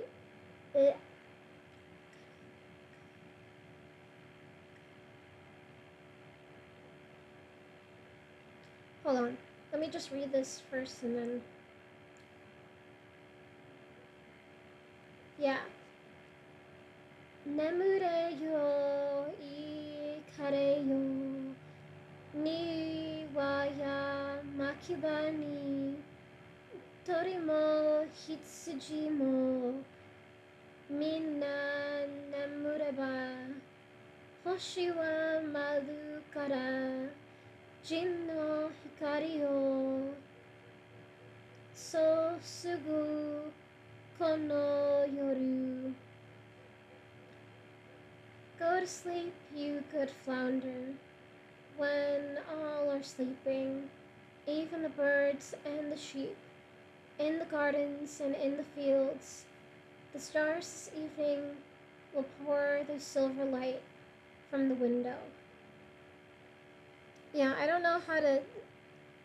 I probably said it in the same kind of tone but I don't know. It's just weird. But yeah, go to sleep, little flounder, when all are sleeping, even the birds and the sheep, in the gardens and in the fields. The stars this evening will pour their silver light from the window. We topped the ridge a few moments later, and the town of Senzuru came into view below us. The day was drab, everything in shades of gray. It was my first look at the world outside Yoroido, and I didn't think I'd missed much. I could see the thatched roofs on the town around an inlet, amid dull hills, and beyond them the metal-colored sea, broken with shards of white. Inland, the landscape might have been attractive, but for the train tracks running across. Hold on. Excuse me. Yeah, inland, the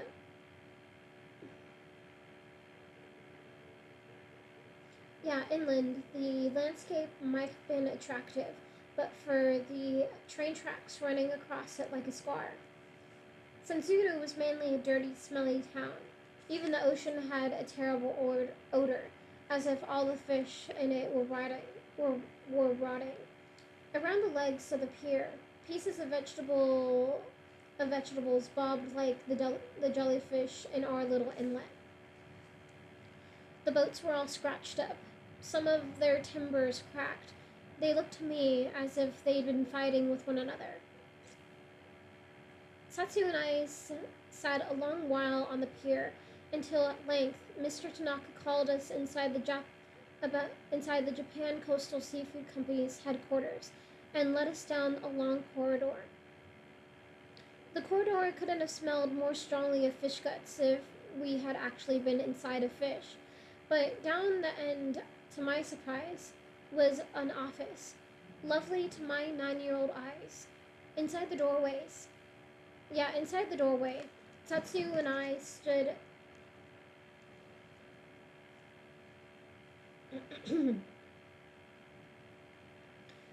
Inside the doorway, Satsu and I stood in our bare feet on the slimy floor of the stone. Before us. Hold on, I need to adjust myself again. Okay.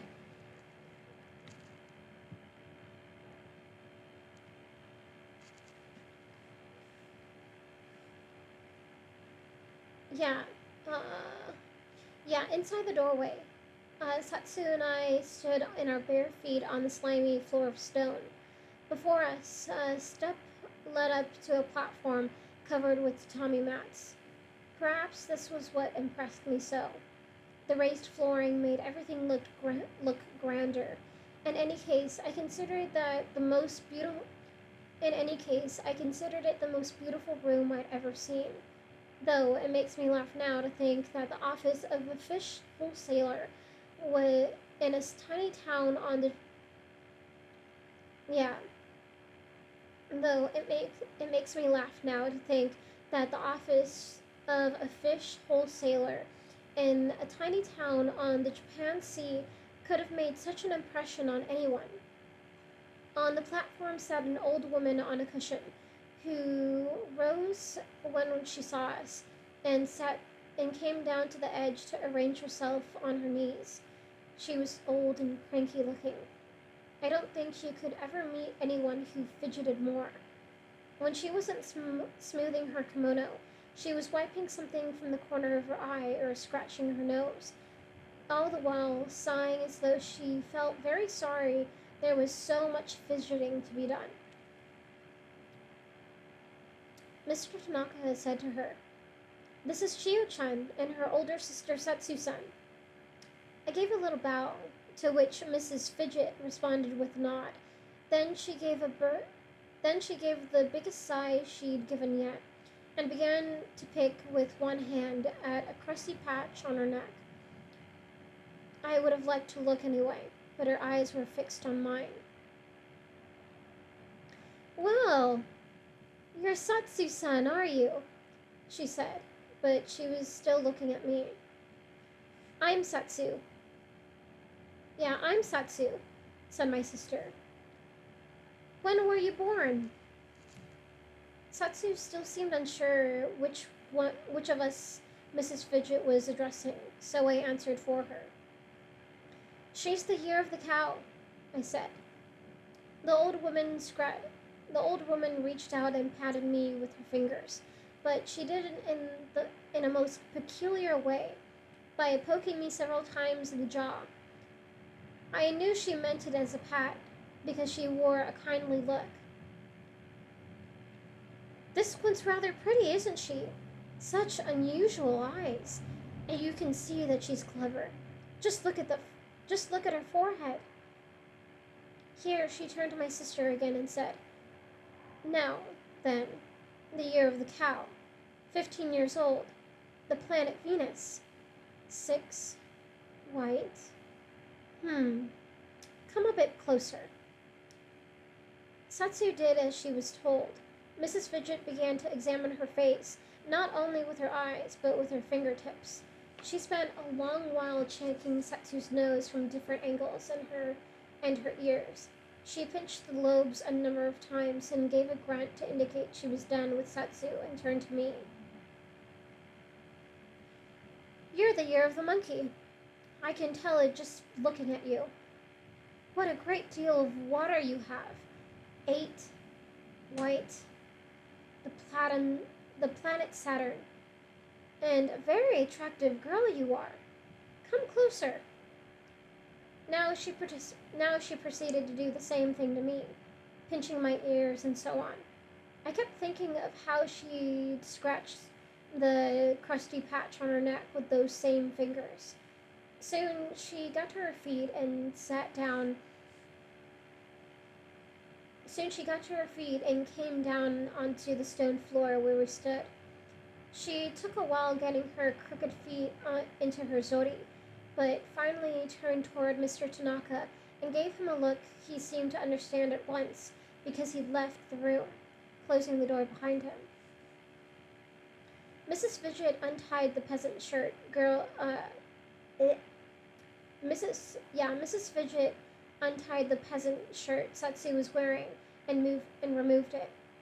She moved Satsu's bosoms around a bit, looked under her arms, and then turned her around and looked at her back. I was in such a state of shock I could barely bring myself to watch. I'd certainly seen Satsu naked before, but the way Mrs. Fidget handled her body seemed even more indecent to me than when Satsu had held her bathing dress up for the Sugi boy. Then, as if she hadn't done enough already, Mrs. Fidget yanked Satsu's pants off the floor, looked her up and down, and turned her around facing front again. "Step out of your pants," she said. Satsu's face was more confused than I'd seen it in a long while, but she stepped out of her pants and left them on the slimy stone floor. Mrs. Fidget took her by the shoulders and seated her on the platform. Satsu was completely naked. I'm sure she had no idea why she should be sitting there than I did, but she had no time to wonder about it either. For in an instant, Mrs. Fidget had put her hands on Satsu's knees and spread them apart, and without a moment's hesitation, she reached her hand in between Satsu's legs. After this, I could no longer bring myself to watch. I think Satsu had resisted, for Mrs. Fidget gave a shout, and at the same moment, I heard a loud slap, which was Mrs. Fidget smacking Satsu on the leg, as I could tell later from the red mark there. In a moment, Mrs. Fidget had done and told Satsu to put her clothes back on. While she was dressing, Satsu gave a big sniff. She may have been crying, but I didn't dare look at her. Next, Mrs. Fidget came straight at me, and in a moment my own pants were down around my knees, and my shirt was taken off me, just as Satsu's had been. I had no bosoms for the old woman to move around, but she looked under my arms just as she'd done with my sister, and turned me around too,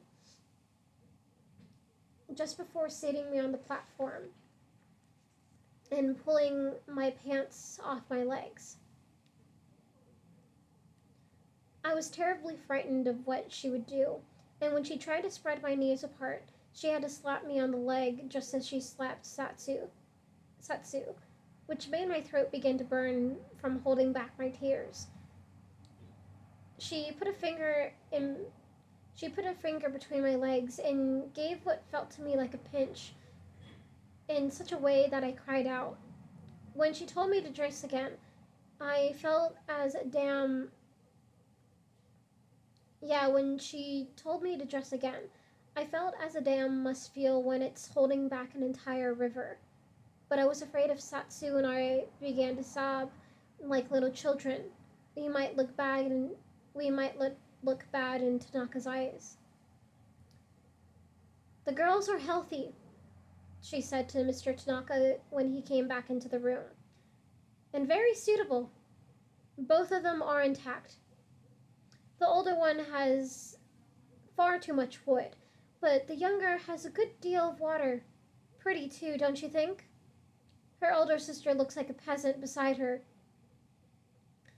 I'm sure they're both attractive girls in their way, he said. Why don't we talk about it while I walk you out? The girls wait here for me. Yeah, the girls will wait here for me. When Mr. Tanaka had closed the door behind them, I turned to see Satsu sitting on the edge of the platform, gazing upward toward the ceiling. Because of the shape of her face, tears were pooled along the tops of her nostrils.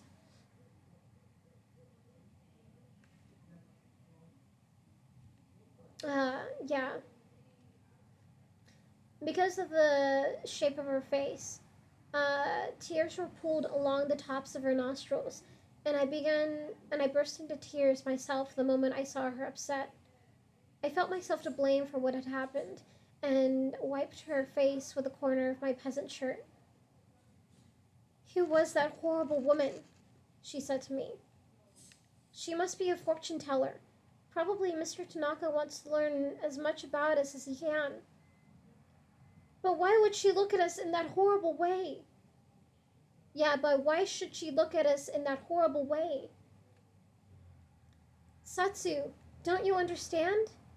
I said. Mr. Tanaka is planning to adopt us. When she heard this, Satsu began to blink as if a bug had crawled into her eye. What are you talking about? She said. Mr. Tanaka can't adopt us. Father is so old, and now that our mother is sick, I think Mr. Tanaka is worried about our future. There won't be anyone to take care of us. Satsu stood. She was so agitated to hear this. In a moment, her eyes had begun to squint, and I could see she was hard at work, willing herself to believe that nothing was going to take us from our tipsy house. She was squeezing out the things I told her the same way you might squeeze water from a sponge. Slowly, her face began to relax again, and she sat down once more on the edge of the platform. In a moment, she was gazing around the room. She was gazing around the room as if we'd never had the conversation at all. Mr. Tanaka's house lay at the end of the lane just outside the town. The glade of pine trees surrounding it smelled as richly as the ocean back on the sea cliffs at our house. When I thought of the ocean,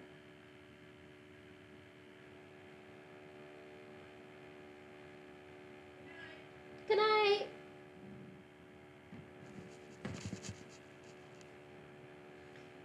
Yeah, where was I?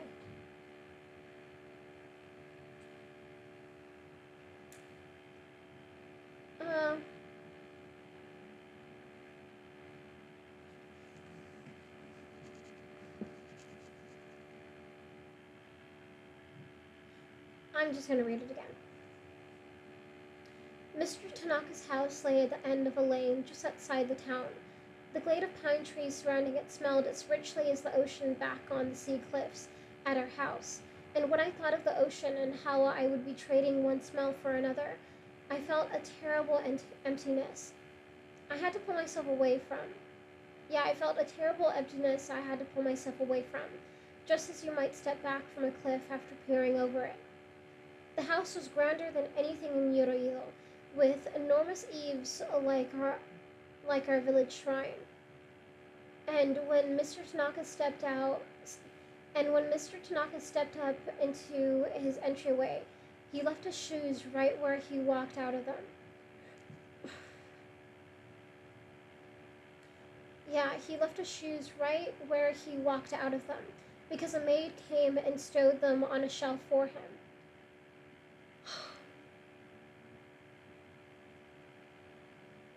Satsu and I had no shoes to put away, but just as I was about to walk into the house, I felt something strike me softly on my backside, and a pine cone fell onto the wood floor between my feet. I turned to see a young girl about my age, with very short hair, running to hide behind a tree. She peered out to smile at me with a triangle of empty space between her front teeth and then ran away, looking back over her shoulder, so I'd be certain to chase her. It may sound peculiar, but I'd never had the experience of actually meeting another little girl. Of course, I knew the girls in my village, but we'd grown up together and had never done anything that might be called meeting. But Kuniko, for that was the name of Mr. Tanaka's little daughter, was so friendly from the first instant I saw her. I thought it might be easy for me to move from one world into another. Kuniko's clothing was much more refined than mine, and she wore zori. But being the village girl I was, I chased her out into the woods barefoot until I caught up to her at a sort of playhouse made from the sawed-off branches of a dead tree. She had laid out rocks and pine cones to make rooms. Yeah, she laid out rocks and pine cones to make rooms. In one, she pretended to serve me tea out of a cracked cup. In another, we took turns nursing her baby doll. A little boy named Taro, who was really nothing more than a canvas bag. Yeah, a little boy named Taro, who was really nothing more than a canvas bag stuffed with dirt. Taro loved strangers, said Kuniko, but he was very frightened of earthworms. And by a most peculiar coincidence, so was Kuniko. When we encountered one, Kuniko made sure I carried out. When we encountered one, Kuniko made sure I carried it outside in my fingers before poor Taro should burst into tears. I was delighted at the prospect of having Kuniko as a sister, for a sister. In fact, the majestic trees and the pine smell, even Mr. Tanaka, all began to seem almost insignificant to me in comparison. The difference between life here at the Tanaka's house and life in Yoroilo was as great as the difference between the odor of something cooking and a mouthful of delicious food. As it grew dark, we washed our hands and feet as it grew dark, we washed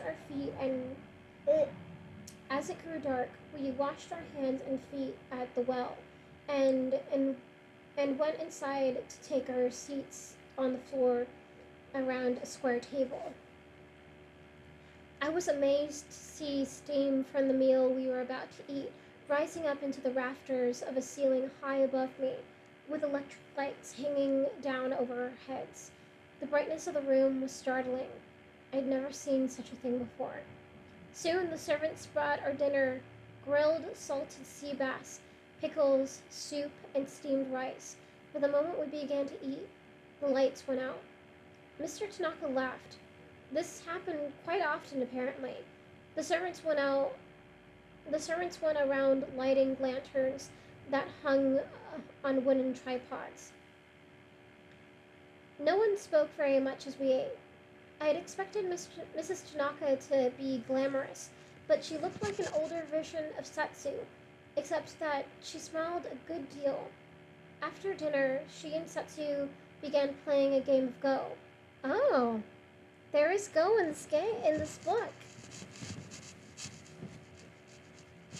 Cool.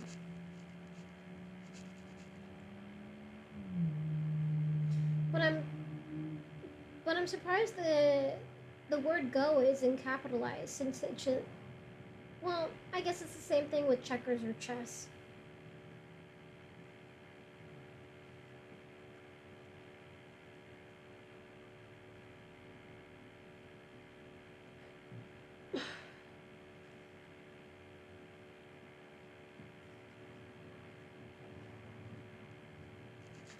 Okay, but yeah.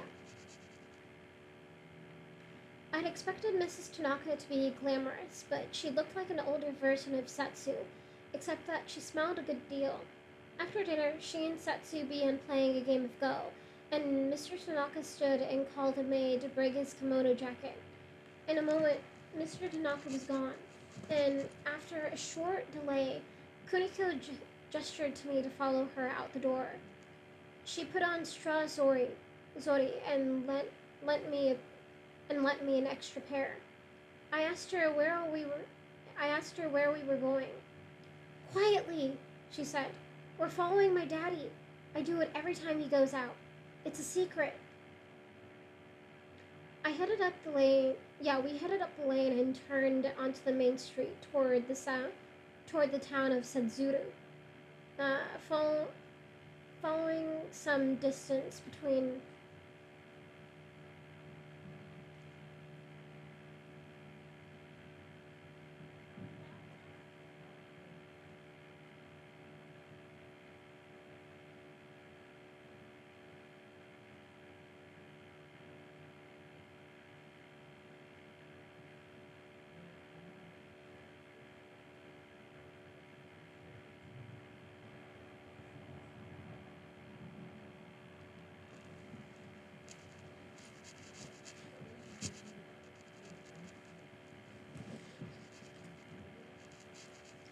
Hold on, sorry.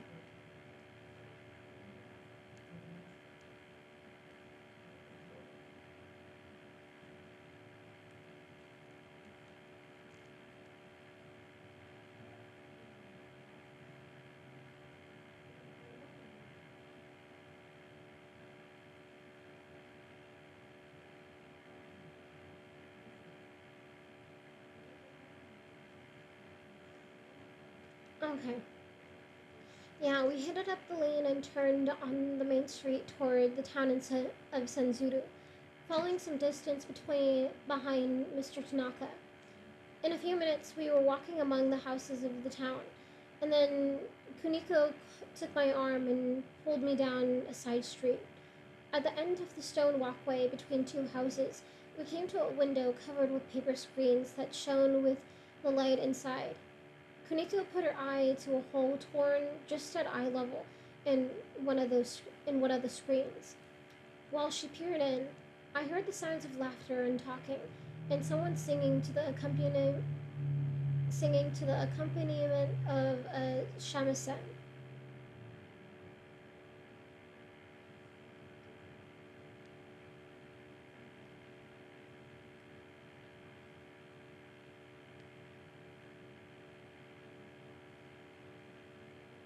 Yeah, I heard the sounds of laughter and talking, and someone singing to the accompaniment of a shamisen.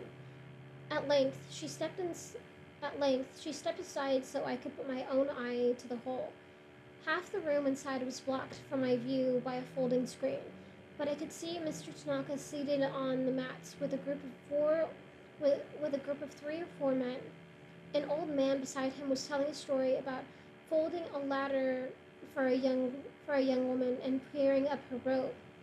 Everyone was laughing except Mr. Tanaka, who gazed straight ahead toward the part of the room blocked from my view. An older woman in kimono came with a glass for him, which she held while she poured beer. Mr. Tanaka struck me as an Mr. Tanaka struck me as an island in the midst of the sea, because although everyone was enjoying the story, even the elderly woman pouring the beer, Mr. Tanaka just went on staring at the other end of the table. I took my eye from the hole to ask Kuniko what sort of place this was. It's a tea house, she told me, where geisha entertain. My daddy comes here almost every night. I don't know why he likes it so. The women who pour the women who the women pour drinks and the men tell stories, except when they sing except when they sing songs. Everybody ends up drunk. I put my eye back to the hole in time to see a shadow crossing the wall, and then a woman came into view. Her hair was ornamented with the dangling green bloom of a willow, and she wore a soft pink kimono with white flowers like cutouts all over. The broad obi, the broad obi tied around her middle was orange and yellow. I'd never seen such elegant clothing. None of the women in Yoroilo owned anything more sophisticated than a cotton robe, or perhaps linen, with a simple pattern in indigo. But unlike her clothing, the woman herself wasn't lovely at all. Her teeth protruded so badly that her lips didn't quite cover them, and the narrowness of her head made me wonder if she'd been pressed between two boards as a baby.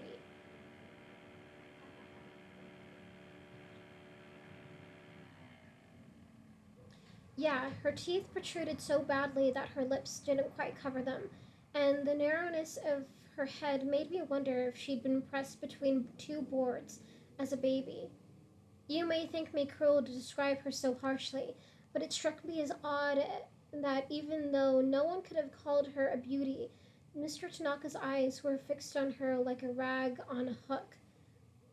He went on watching her while everyone else laughed, and when she knelt beside him to pour a few more drops of beer into his glass, she looked up at him in a way that suggested they knew each other very well.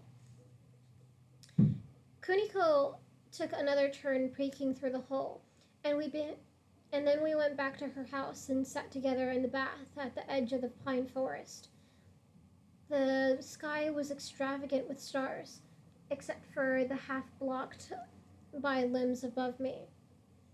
I could have sat much longer trying to understand all I've seen that day, but the changes. Uh, I could have sat much longer trying to understand all I'd seen that day and the changes confronting me. But Kuniko had grown so sleepy in the hot water that the servants soon came to help us out.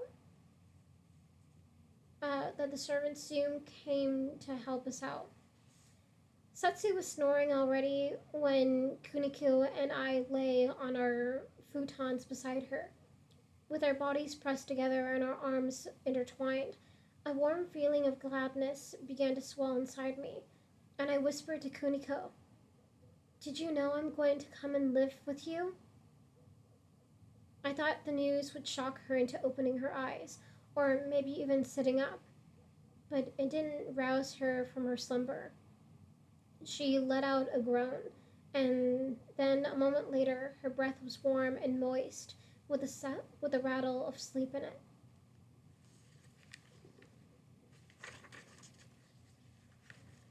And that is the end of that chapter.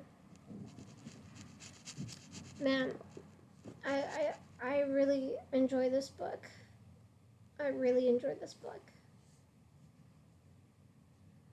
Oh, and I didn't even read the thing at the back. I'll read that now. So in the back, it says, "A literary sensation and runaway bestseller, this brilliant debut novel presents with seamless authenticity and exquisite lyricism the true confessions of one of Japan's most celebrated geisha. In Memoirs of a Geisha, we enter a world where appearances are paramount, where a girl's virginity is auctioned to the highest bidder, where women are trained to beguile the most powerful men, and where love is scorned as illusion. It is a unique and triumphant work of fiction, at once romantic, erotic, suspenseful, and completely unforgettable." But yeah, I really enjoy this book.